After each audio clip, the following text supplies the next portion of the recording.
Muy bien, entonces comenzamos con la revisión del artículo de la revisión sistemática de los cambios en el funcionamiento psicosocial después de la terapia hormonal de afirmación de género entre las personas transgénero. Muy bien, estos son los temas que vamos a tocar.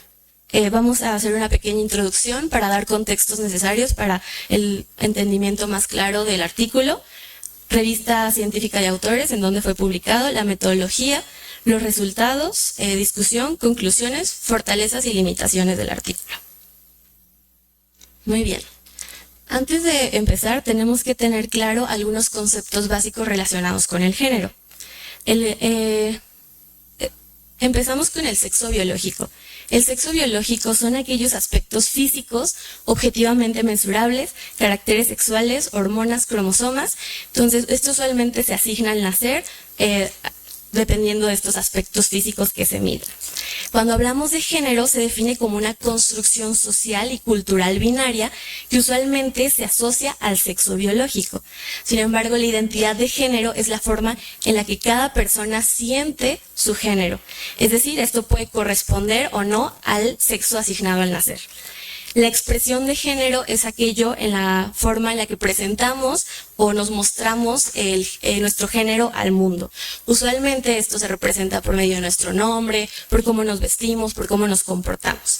Y la orientación sexual es diferente, ya que esta es la atracción física, erótica, afectiva y emocional hacia otra persona. Cuando nosotros hablamos de personas de diferentes géneros, es necesario definir dos grandes términos, que es el cisgénero y es el transgénero. Entonces, aquellas personas que son cisgénero son las que se identifican con aquel sexo con el que fueron asignados al nacer. Entonces, estos pueden ser hombre cis o mujer cis. Y cuando hablamos de personas trans, hablamos de una variedad de términos, ya que no solamente es un término binario que va a incluir si el género es hombre o mujer, sino también incluye aquellas que no son binarias. Las personas no binarias son aquellas que no se identifican con algún género. Estos pueden ser agénero, género fluido, trigénero, genderqueer, que estas van a variar entre cómo presenta la persona su género, ya sea que se puede variar dentro de ser hombre a ser mujer o como un espectro, que no se identifique con ningún género, que su género se defina por su orientación sexual. Y cuando hablamos de una persona transbinaria, nos referimos a aquella persona que se identifica con el género que es diferente con el cual fue asignado al nacer. Y tenemos hombres trans y mujer trans. Ok, el artículo tenemos que verlo en tres conceptos importantes, que son los transgénero, las personas transgénero, y aquí el término transgénero se va a utilizar para cualquier persona cuyo género no corresponde al que se le asignó al nacer. La terapia hormonal de afirmación de género, que es una de las partes más importantes, es la utilización de hormonas exógenas para propiciar cambios acordes a la identidad de género sentida, como les explicaba, que ya sea binaria, hombre-mujer o no binaria, como parte del abordaje afirmativo del género. Y el funcionamiento psicosocial. El funcionamiento psicosocial aquí se define como la capacidad de cada sujeto para adaptarse, funcionar, desenvolverse e interactuar en el ámbito social y personal. La Asociación Mundial de Profesionales para la Salud Transgénero creó una guía de estándares de cuidado para la salud. En general, aquí se aborda qué es lo esperado, qué es lo sugerido respecto a cómo debe de abordarse la salud de las personas transgénero. Ahorita van en la versión 8. Entonces, hay diferentes apartados. Especialmente hay un apartado referente a la terapia hormonal. Y aquí se define el objetivo de la terapia hormonal como hacer coincidir los niveles de hormonas esteroideas sexuales con aquellas de la identidad de género que la persona diga. Se sugiere el inicio una vez que se hayan alcanzado las etapas tempranas de la pubertad. Aquí vamos a hablar de otro término que explicaré un poco más adelante, que son los supresores de pubertad.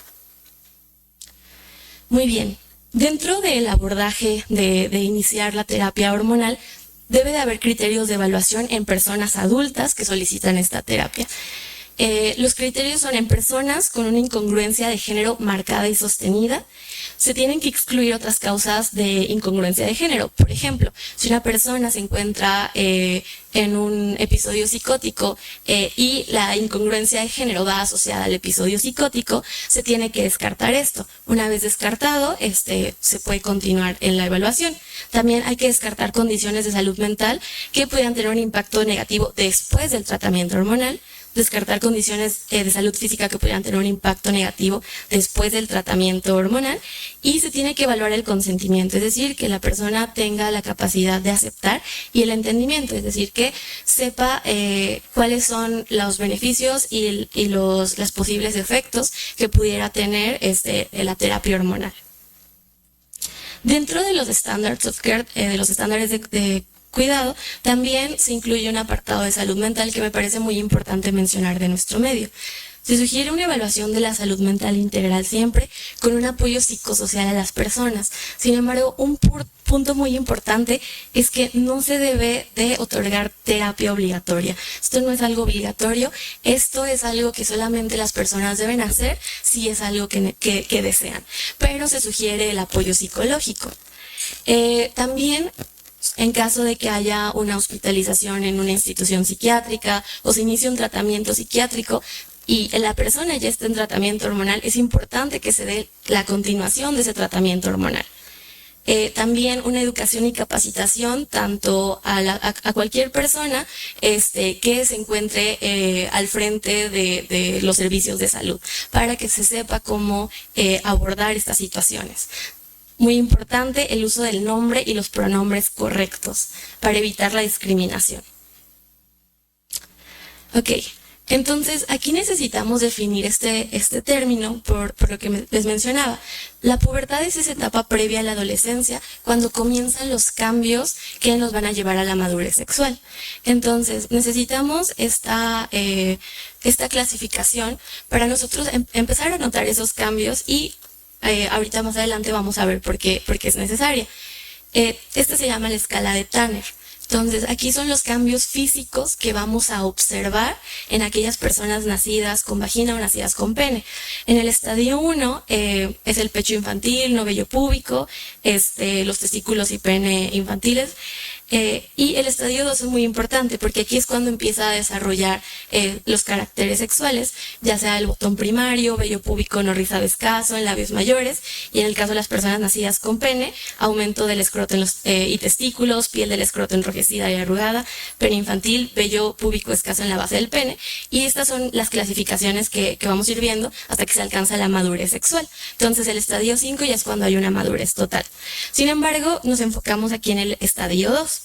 Porque cuando hablamos de la supresión de la pubertad, es la utilización de agentes que son reversibles, que van a impedir que inicien los cambios que pueda tener la persona. Por ejemplo, que pueda tener la persona en la pubertad. Por ejemplo, en los hombres el engrosamiento de la voz, la aparición de vello facial, en las mujeres el desarrollo de pechos.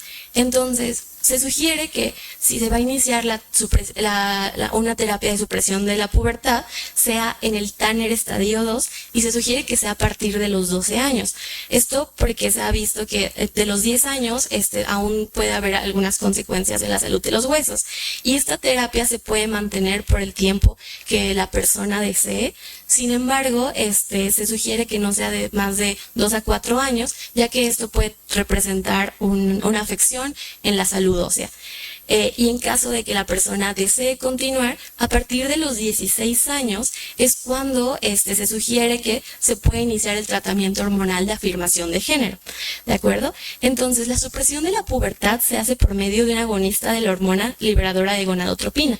Entonces, esta va a incidir específicamente en el hipotálamo para influir en el eje hipotálamo-hipófisis gonadal para evitar que las hormonas sexuales circulen en el cuerpo. ¿De acuerdo? Como les digo, esta es una terapia reversible y es por eso que se sugiere en las personas antes de los 16 años.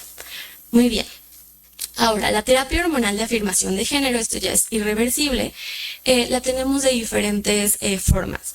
Son feminizante y masculinizante dependiendo de los agentes que utilicemos. Sin embargo, esto se tiene que ser individualizado en cada persona, sobre todo, por ejemplo, en las personas de género binario, para que se logren los objetivos que ellos desean.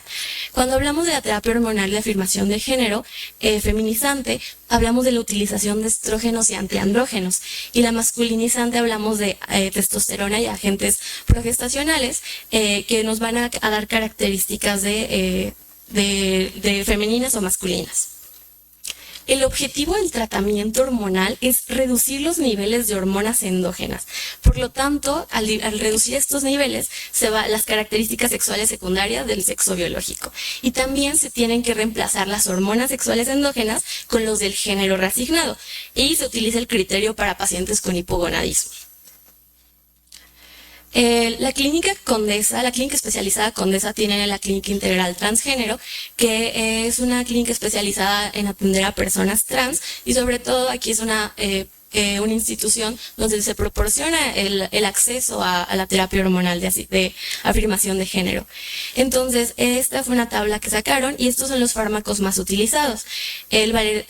Vamos desde el estradiol, que va hacia lo feminizante, estrógenos conjugados, y vamos hacia algunos como la espironolactona, que son antiandrógenos, o ya incluso la testosterona.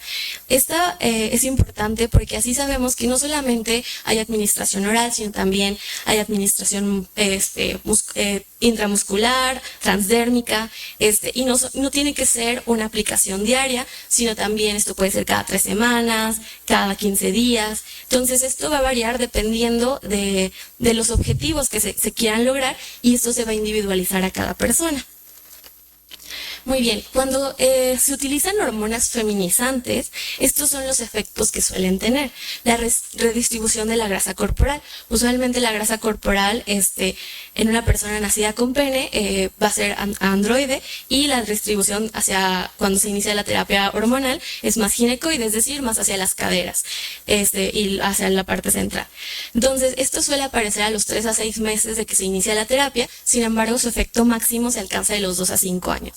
Y así tenemos los diferentes efectos, como la disminución de la masa muscular, la disminución de la oleosidad, y también se suaviza la piel, disminuye la libido, disminuye las erecciones espontáneas, disminuye hay disfunción sexual masculina, y hay crecimiento de pechos, disminuye el volumen testicular, disminuye la producción de esperma, y también se empieza a adelgazar y enlentecer el crecimiento, sobre todo el vello facial y también el corporal, y se empieza a dar una alopecia con patrón masculino.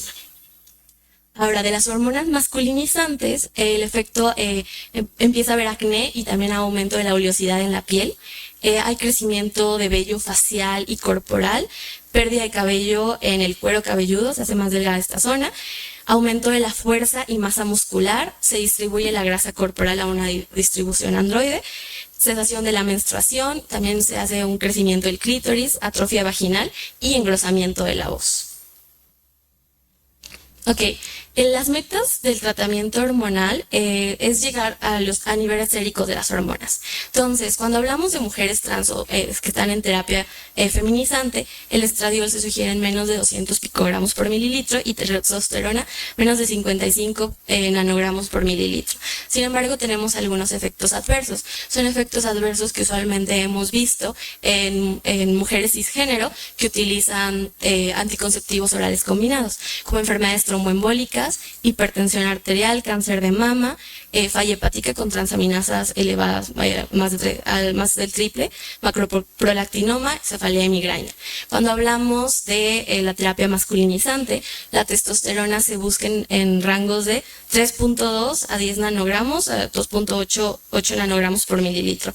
Entonces, aquí los posibles efectos adversos va a cáncer de mama o de útero, eritrocitosis o policitemia, dependiendo si es que aumenta el número de eritrocitos o el volumen corpuscular del eritrocito, moderado riesgo en general de efectos adversos, pero uno de ellos es la falla hepática severa, donde también la transaminasa se eleva hasta 3 veces más. Ahora, se ha estudiado cuáles son los efectos de la terapia hormonal en el cerebro. En general sabemos que las hormonas nos ayudan a una diferenciación sexual en el cerebro. Sin embargo, cuando empezamos la terapia de afirmación de género, también se identifican cambios en la diferenciación sexual. Hay algunos efectos activacionales en la edad adulta, que se pueden presentar con la terapia. Por ejemplo, un efecto anabólico y anticatabólico de la materia gris y blanca de la testosterona, pero los estrógenos presentan un efecto contrario. Y también se ha visto una mejoría en la neurotransmisión serotoninérgica. Ahora, ¿cuál es el impacto de la salud mental en la transición hormonal? Ha habido otros metaanálisis donde evalúan objetivamente el trastorno depresivo. Entonces, se ha visto que la proporción de hombres y mujeres transgénero que mostraban depresión después de 12 meses de tratamiento pasó de un 42 a un 22%. Y fue estadísticamente significativo. También las puntuaciones del inventario de depresión de Beck mejoraron a más de la mitad de hombres y mujeres transgénero después de 24 meses. Por ejemplo, la puntuación media, que era aproximadamente 8.31 más menos 7.12 puntos, bajó a 4.95 más menos 7.72. Esto se hizo en adolescentes que recibieron terapia con análogos de la hormona liberadora de gonadotropina, es decir, como les mencionaba, los supresores de la pubertad. Ahora, para el funcionamiento psicosocial, tenemos que tener estos tres términos que son los que engloba el artículo. Es esta parte de la faceta humana donde formamos las relaciones con otras personas y en general la calidad de estas relaciones sociales. Aquí valoramos el bienestar, que está como well-being, habla sobre la aceptación, el estado de ánimo positivo y la satisfacción vital. Aquí se hace una evaluación tanto de síntomas depresivos como de síntomas ansiosos, así como una evaluación de la autoestima. Cuando hablamos del autodominio o self-mastery, hablamos como esa capacidad de autocontrol que nos puede disminuir la agresividad y disminuir los impulsos. Y ahora, el funcionamiento interpersonal se evalúa con confianza, apego seguro, empatía. En general, esto es el cómo nos relacionamos con otras personas. Algo muy importante es que previamente cuando se evaluaba a las personas con discapacidad, se incluía principalmente a personas con discapacidad física. Sin embargo, también existe la discapacidad psicosocial y es un término que nosotros como psiquiatras tenemos que tener bien claro, que es la limitación de las personas que presentan disfunciones temporales o permanentes de la mente para realizar una o más actividades cotidianas. Esta es una definición que nos da el CONADIS. Y esto es para entender que realmente la discapacidad no solamente va a que no se pueda hacer algo físicamente, sino también a realizar actividades cotidianas por otros cambios. Ok, esta es la portada del artículo. Fue publicado el 22 de mayo de 2023, hace poquito más de un año. Y se publicó en la revista Nature Human Behavior. Conocemos la revista Nature, esta es una de estas. Sin embargo, el factor de impacto que se calculó en 2023 es de 21.4, es un muy buen factor de impacto. Estos son los autores: David Matthew Doyle, Tom O.G. Lewis y Manuela Barreto. Ellos tres trabajan en la Universidad de Exeter en Reino Unido, donde se han sacado múltiples estudios relacionados con la visión antropológica de las personas transgénero. El objetivo general del artículo fue evaluar el estado y calidad de la evidencia sobre los efectos de la terapia hormonal de afirmación de género en el funcionamiento psicosocial de las personas transgénero, en un rango más amplio de sus dimensiones, incluyendo estudios con diversas metodologías. Esto se logró mediante objetivos específicos, que fue evaluar y explicar el efecto de la evidencia en el funcionamiento psicosocial en las dimensiones que les mencioné previamente: bienestar, autodominio y relaciones interpersonales, así como la fuerza de la evidencia en los efectos causales potenciales en el funcionamiento psicosocial después de la terapia, así como entender si estos efectos en el funcionamiento podría o haber ambigüedades, y si la evidencia existente separa como todos los cambios, no solamente de la terapia, sino todos aquellos relacionados con que una persona haga una transición de género. Y también evaluar el riesgo de sesgo de cada estudio de la revisión y codificar los posibles confusores. Ok, la metodología. Es una revisión sistemática. Se realizó una revisión sistemática para examinar los estudios empíricos que se publicaron o estaban en prensa entre 1980 y 2022, donde se investigaron los resultados psicosociales asociados a la terapia hormonal de afirmación de género en personas transgénero, y se evaluó el sesgo utilizando la escala Newcastle-Ottawa para codificar las posibles variables confusoras. Ok, pero ¿qué es una revisión sistemática? Como tal, una revisión sistemática es un artículo de investigación sobre una pregunta concreta que identifique estudios relevantes y se valora la calidad y sintetiza los resultados utilizando metodología científica. El procedimiento aplica estrategias sistemáticas para limitar los sesgos en el proceso. Es decir, se van a recopilar, pero se hace una valoración crítica y la síntesis de los estudios sobre el tema. Todo esto tiene que ser muy sistemático, es decir, para poder unificar, para poder estandarizar cómo se presentan los resultados. Ok, la estrategia de búsqueda y el proceso de selección en el artículo, los autores y la autora siguieron las pautas PRISMA para realizar su búsqueda.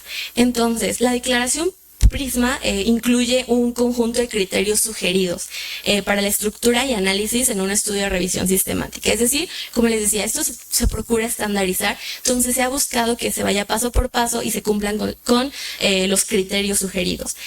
La declaración PRISMA se publicó en 2009 y esto pues fue para ayudar a la documentación transparente de la investigación. Entonces, como les decía, va desde por qué se realiza la revisión, qué pasos se tienen que seguir y qué hallazgos se encontraron.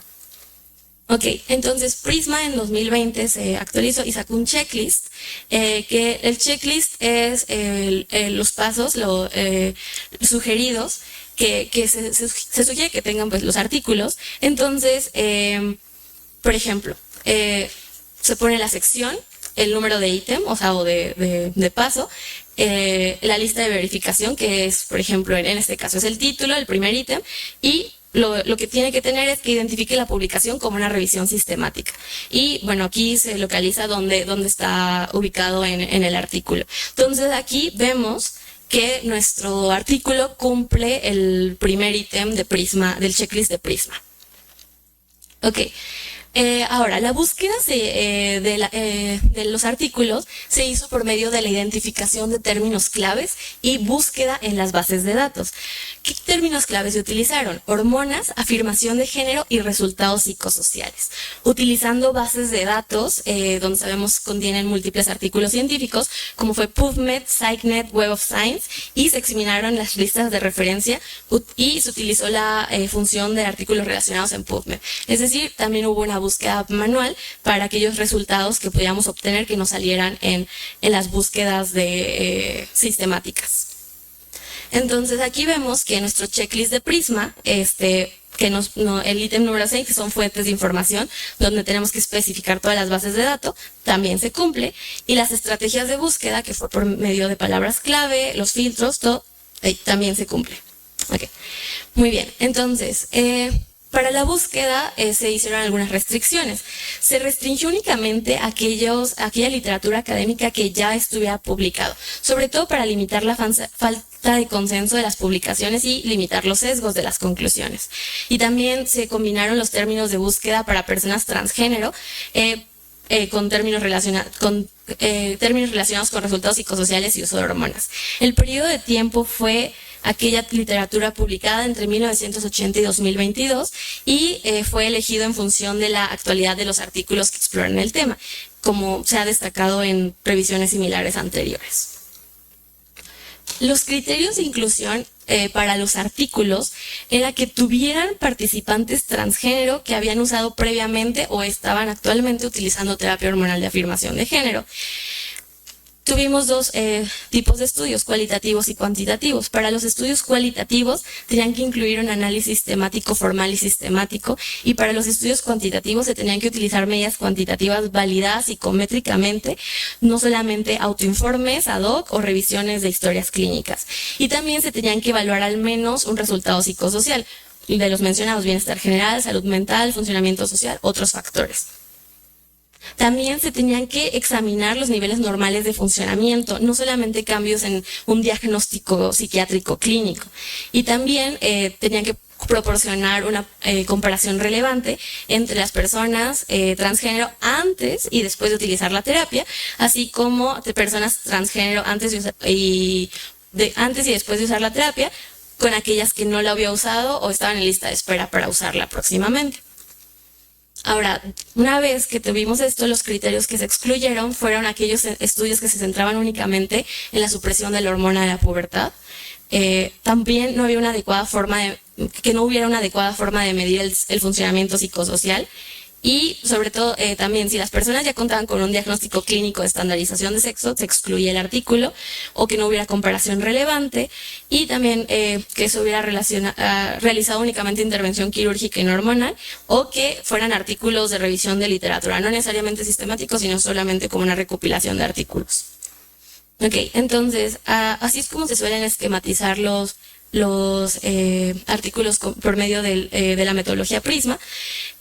Lo primero fue la identificación. Aquí, como les mencioné, por medio de la estrategia de búsqueda, se identificaron 774 artículos y únicamente con la búsqueda sistematizada.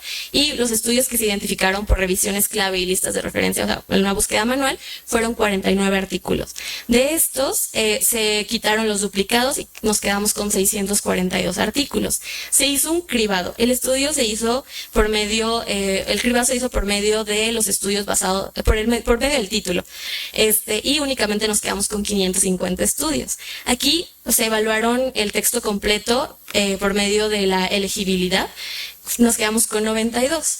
Entonces, una vez que tuvimos esos 92, de acuerdo a la evaluación del texto completo, se excluyeron los artículos, como les mencionaba previamente en los criterios de exclusión. El 21, porque no había una medida de funcionamiento psicosocial relevante. En 4, por el diagnóstico clínico de estandarización de sexo. 4, no hubo una comparación relevante. En 9, solo se realizó cirugía y no hubo terapia hormonal. Y 8, solo se realizó revisión de literatura. Una vez excluidos estos textos, nos quedamos con 6 estudios cualitativos y 40 estudios cuantitativos. Ok, entonces, volviendo al checklist de Prisma, nos habla sobre que tenemos que especificar los métodos de selección de los estudios, lo cual se hizo, y también cómo se extrajeron los datos. Ok, ahora, hablando sobre los resultados. Como les mencionaba, la revisión sistemática incluyó tanto estudios cualitativos como estudios cuantitativos. En los estudios cualitativos, la metodología era entrevistas semiestructuradas, y de estos únicamente se encontraron 6, es decir, solo el 13% de todos los artículos revisados. Y de los estudios cuantitativos, se estudiaron 21 transversales y 19 corte prospectivos. Ok, como les mencionaba, uno de los objetivos secundarios del artículo era la evaluación de los confusores. Es decir, para controlar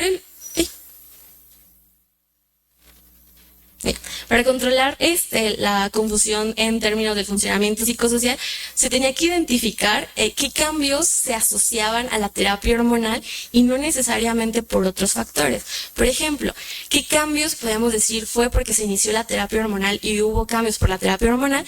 ¿Cuáles se asociaban más a la imagen a los cambios en la imagen corporal de la persona? Entonces aquí se hizo este resumen donde habla sobre la imagen corporal, que 12 de los estudios que se habían estudiado incluían este confusor. También las cirugías de afirmación de género, la sexualidad, ideación suicida, inclusión de participantes no binarios, el soporte social, alcoholismo y uso de sustancias, autismo, funcionamiento cognitivo y razonamiento, por ejemplo, tareas visuales y verbales, afirmación de género por parte de otros, la opinión personal sobre la terapia hormonal, bloqueadores de pubertad, autolesiones y estigma social. Esos fueron los más comunes. Tenemos todos estos y se procuró buscar todos aquellos confusores que pudieran modificar los resultados del artículo. Entonces, son todos estos. Ok, ahora, continuando con el checklist de Prisma, vemos que hay una evaluación en la certeza de la evidencia y para el desenlace. Ok. Muy bien, ahora, los estudios incluidos fueron 46, 6 cualitativos, 6 cuantitativos. De los cuantitativos, aquellos que fueron transversales, fueron 21. Aquí, en total, el número de participantes de los 21 estudios fue de 37.913 y cada estudio, el estudio que menos participantes incluía era de 42 y el estudio que más participantes incluía era de 21.593. Ahora, de los prospectivos, que fueron 19, el número de participantes totales de estos estudios fue 3.491, de los cuales el estudio más pequeño fue 14 y el estudio más grande fue de 898. Los estudios cualitativos, como les decía, se basaron en una entrevista semiestructurada y de estos 6, todos incluían a participantes en terapia hormonal feminizante. Sin embargo, solo 2 incluían a participantes en terapia hormonal masculinizante. En total fueron 171 personas transgénero en estos 6 estudios cualitativos y el estudio más pequeño fue de 6 participantes y el estudio más grande fue de 67 participantes. Ok. Entonces, la experiencia, los resultados de los estudios cualitativos es una diferente experiencia, si fue terapia hormonal feminizante o masculinizante. Usualmente hubo cambios positivos asociados a la satisfacción, pero se podía asociar un poquito más a los cambios en la apariencia. Sin embargo, se notaron otros cambios como la reducción del automonitoreo, se disminuyeron los síntomas depresivos y hubo mejoras en la autoimagen y en la aceptación de la persona. Ahora, en la terapia hormonal masculinizante, pues hay una mayor limitación por el tamaño de muestra, es decir, solo fueron 2 estudios, pero se encontró en esos 2 estudios que había mayor confianza y asertividad, pero se destacó que había preocupaciones por el control de la ira y también que presentaban menor apertura emocional. Ok. Ahora, de nuestros estudios cuantitativos transversales, el reclutamiento se hizo por medio de conveniencia. Esto se hizo en línea, local, ya fue en ciudades, universidades o aquellas personas que acudían a clínicas y hospitales. Entonces, en línea fueron 9 estudios, locales fueron 4 y clínicas fueron 8. Ok, vamos a ver los resultados con los aspectos que les había mencionado del funcionamiento psicosocial. Ahora, en el bienestar emocional, la reducción de síntomas depresivos fue uno de los factores que se evaluó. Entonces, en la terapia feminizante se encontraron niveles más bajos de síntomas en comparación con los controles. En general, la gran parte de la evidencia, hubo 7 estudios significativos, hablaban sobre esta disminución de los síntomas depresivos que mejoraba el bienestar emocional.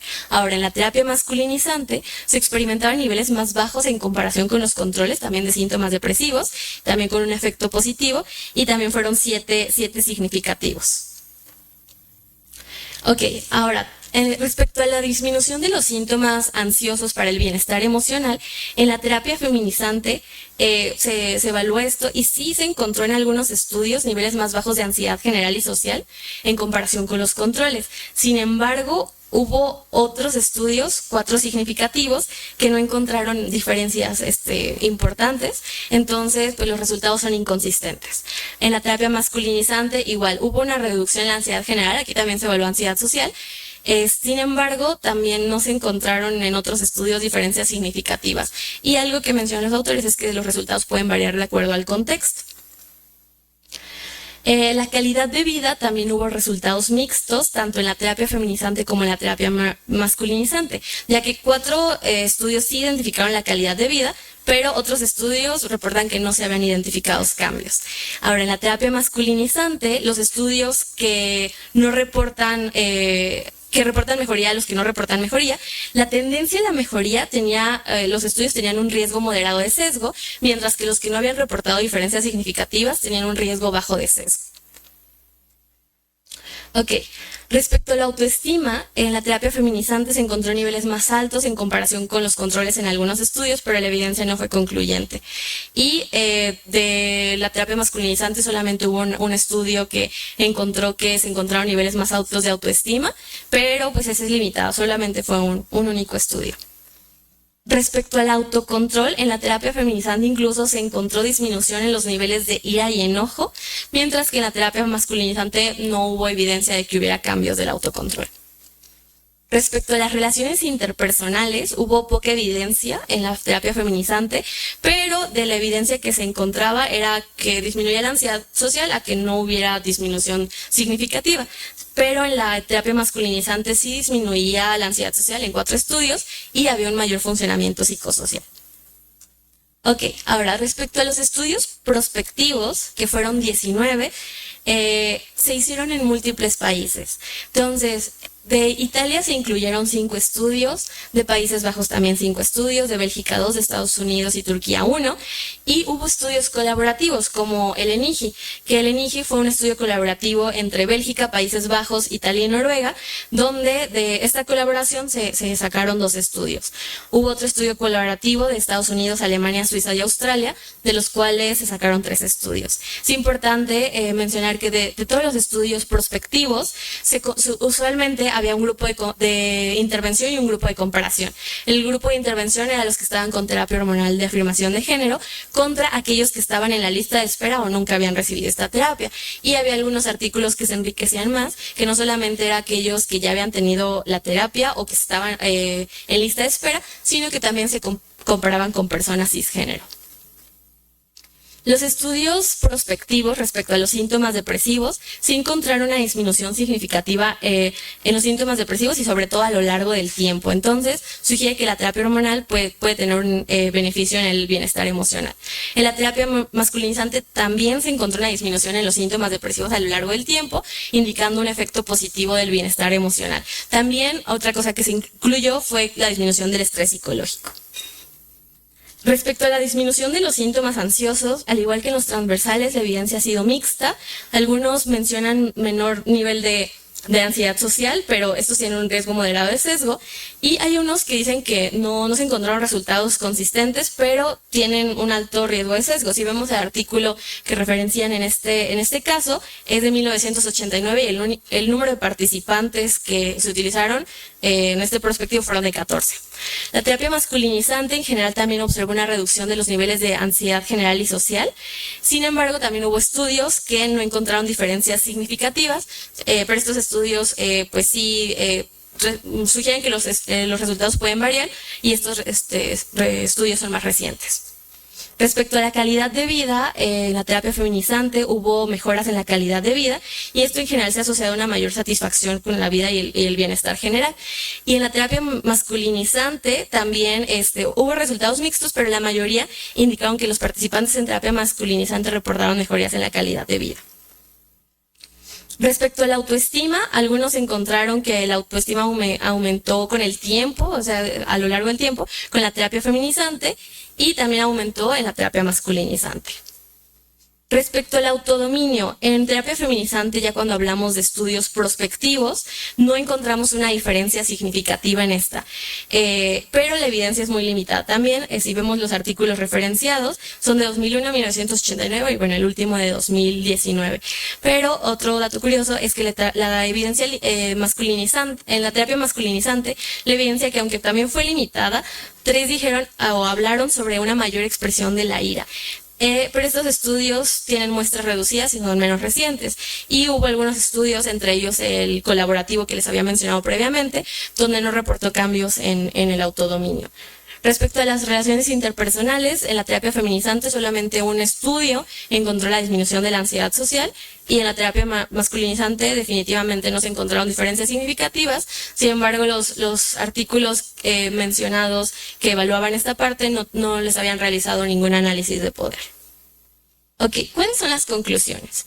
En general, los hallazgos de esta revisión hablan que la terapia hormonal, ya sea feminizante o masculinizante, han encontrado un impacto positivo, por ejemplo, en la reducción de síntomas depresivos. Si vemos los resultados, son los que más consistentemente tuvieron mejoría y la evidencia, la mayoría de la evidencia indica que hubo una reducción de estos, así como una tendencia a la reducción de la angustia psicológica, una menor ansiedad general y social. Los autores y la autora, dentro de los resultados de las conclusiones, sugieren que esto puede deberse a las diferencias de las medidas que se utilizaron para evaluar la ansiedad y también a dónde se obtuvo el tratamiento hormonal, ya que se encontró en el artículo que algunos acudían a atención profesional y otros tenían una administración informal. Aunque se pueden, eso es muy importante, aunque se pueden reportar efectos adversos, estos no aparecen en todos los pacientes, por lo que esto no debe ser una limitante para el acceso a la terapia hormonal de afirmación de género. Respecto a la evidencia sobre el impacto de la calidad de vida, se encontró una tendencia hacia la mejoría, pero hubo resultados inconsistentes, por lo que se encontró una mayor evidencia respecto a los estudios transversales en comparación con los prospectivos, y hubo diferencias en los cambios afectivos entre las personas de la terapia hormonal masculinizante y feminizante.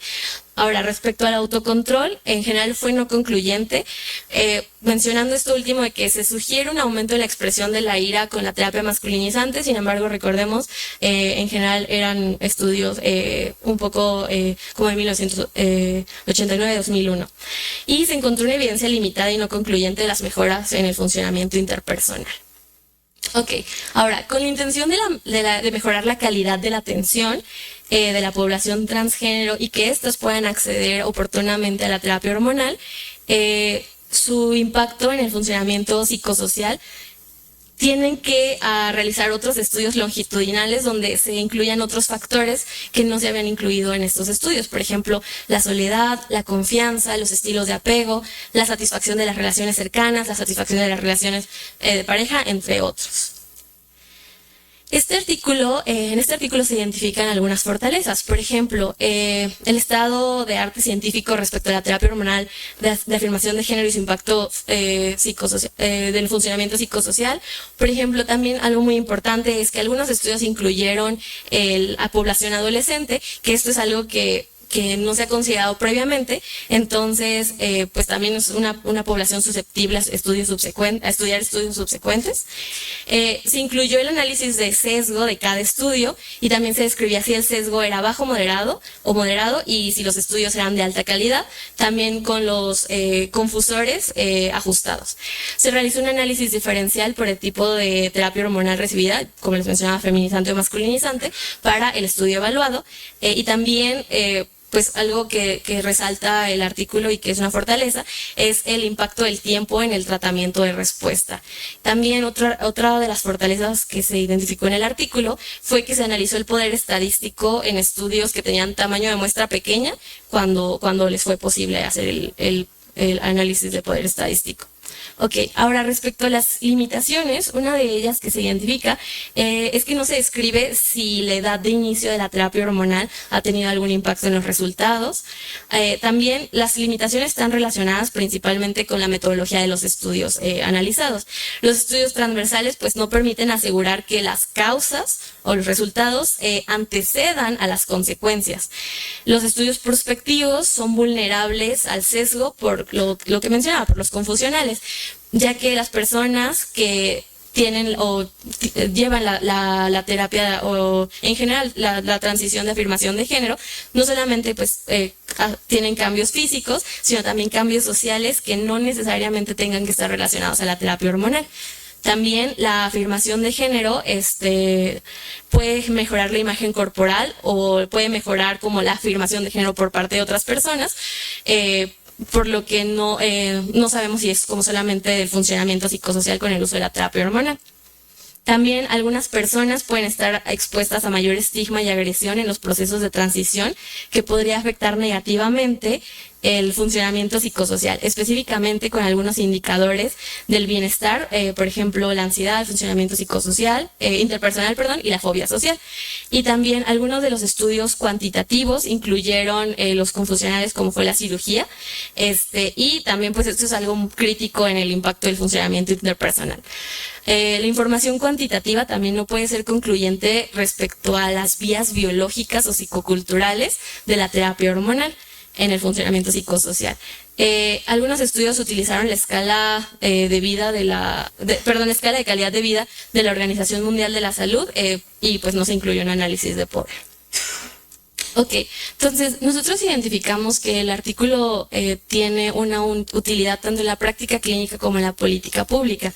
Usualmente los efectos adversos, esta dificultad para saber si los va a tener o no, y también como ambigüedad respecto a los resultados, si hay beneficio o no, pues es algo que se tiene que tener en cuenta respecto a, por ejemplo, vemos una disminución de los síntomas depresivos en general, o sea, del bienestar en general, y también esto puede ayudar a las políticas públicas para que las personas que desean acceder a esta terapia hormonal puedan hacerlo no solamente en instituciones especializadas de atención transgénero, realmente prácticamente en todos los niveles de atención de salud debería de poder accederse, así como sensibilizar a todos los proveedores de salud en todos los niveles. ¿Okay? Muy bien. Entonces, muchas gracias.